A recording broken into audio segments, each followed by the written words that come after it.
Okay, so today we're diving into some pretty interesting claims. We have this source material, and it's laying out this whole idea that Sant Rampal Ji Maharaj is, well, he's not just like a spiritual teacher, but he's actually the last Nabi. It's a final prophet. Right, the final prophet and the Bakabar that's mentioned in the Quran. That's right. And, in this deep dive, we really want to understand how they're building this argument. How do they connect those titles to actual verses in the Quran? What kind of interpretations are they using to back all of this up? That's what we want to figure out with you today. So you mentioned those two titles, Last Nabi and Bakabar. The text isn't messing around. It's not just suggesting he's some kind of, divinely inspired guy. It flat out says he's the last prophet, period, and that he is the Bakabar from the Quran.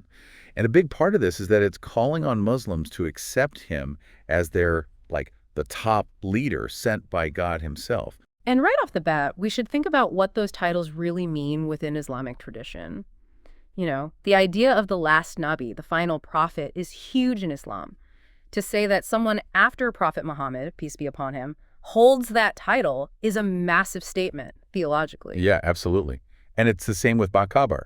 Okay, it literally means knowledgeable, but in the Quran, and especially here, it has this special weight. For sure. And they put a lot of emphasis on Surah Al-Furqan, chapter 25, verse 59. You know that verse where it talks about the creation of the universe?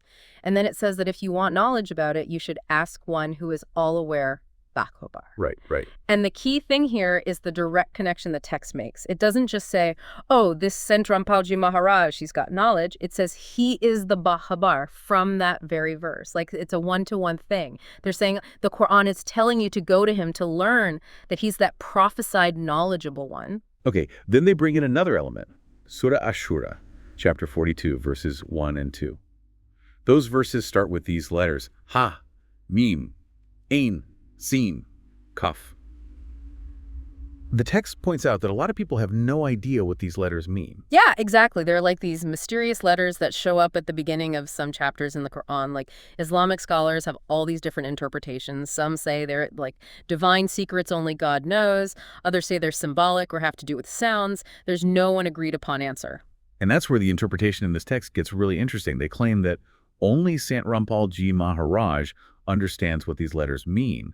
And they say these letters actually make up a name, a mantra that you need to know for salvation. That's a big claim because it makes it seem like he's holding the key to this fundamental part of the Quran that nobody else can access. And by connecting it to salvation, they're really emphasizing that you need his teachings to be spiritually free, at least according to their view. So then the conversation shifts to God and how to worship.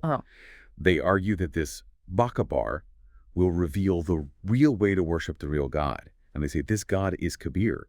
They even reinterpret Allah Akbar to mean Allah Kabir Ji. This is huge theologically, to bring in Kabir as the main name for God and then say that Sant Rampal Ji Maharaj is the one revealing this and the right way to worship. That's a big departure from what's considered standard in Islamic theology. It's like a whole different name and way of understanding God. It's really interesting how they then use the whole Bakabar idea to suggest that even the Quran doesn't have the complete picture. They point back to that verse in Surah Al-Furqan 25.59, the one about asking the Bakabar for knowledge. They're implying that there's extra vital knowledge from God that's not in the Quran, and you can only get it through Sant Rampal Ji Maharaj. Right, and saying the Quran's knowledge might be incomplete is a pretty significant difference from mainstream Islam, which generally views the Quran as the final and complete revelation from God. But this text is saying it's not complete, so you need this guidance, this extra knowledge that it says the Bakabar, Sant Rampal Ji Maharaj, provides. And they build on this idea of exclusive knowledge. They say that if you want to worship in the way the Quran really meant, you have to learn from the Bakabar. And of course, they keep saying that Sant Rampal Ji Maharaj is that Bakabar right now, the one spreading the true way to worship. So they're doubling down on this idea that following Sant Rampal Ji Maharaj isn't just one way to go. They're saying it's the only way to worship correctly based on how they interpret the Quran. He's the must-have guide if you want to truly follow the scriptures, according to them. The text even seems to quote the Quran directly, or at least someone in it, who's called a knowledge giver. It says this knowledge giver tells people to get a true understanding of God from the Bakabar. And again, they say that's Sant Rampal Ji Maharaj, the guy you should go to for initiation and spiritual guidance. It's interesting how they use that kind of language, making it seem like the Quran itself is telling you to follow the Bakabar. It's persuasive. It's like they're trying to put Rampal Ji Maharaj's authority right inside the sacred text, making it look like God chose him for this role, at least according to their reading. Then there's this very direct appeal to Muslims. The text tells them they need to recognize Sant Rampalji Maharaj as their true guide, the one sent by God to get them to paradise. It even mentions a book he wrote called Musliman Nahi Samshe Gyan Quran, which means Muslims have not understood the knowledge of the Quran. Yeah, that title is pretty bold. It's clear they want Muslims to pay attention. They're presenting their teachings as like a much needed correction, a more complete way to understand Islamic scriptures and tradition. It's a head-on challenge to the usual interpretations and saying, this new guy is the real authority. And then they say that a lot of people are already recognizing Kabir as their God, their Raman Kuda, or merciful God, because of Sant Rampal Ji Maharaj's teachings. They say these people are practicing true devotion. It's like they're trying to show that this is legit by saying all these people are already following these teachings and finding real spiritual connection with God, or Kabir as they call him. It's like they're trying to build trust and get others to join. Finally, they get into Surah Al-Ikhlas, chapter 112. It's a really short chapter in the Quran, but super important. It's all about the oneness of Allah, how there's nothing else like him. And they go through each verse, trying to show how it all describes Kabir. This is where they really try to reinterpret Islamic theology, taking those core descriptions of Allah from Surah Al-Ikhlas and matching them to specific things about Kabir and stories about him. Like the first verse says, say, he is Allah who is one.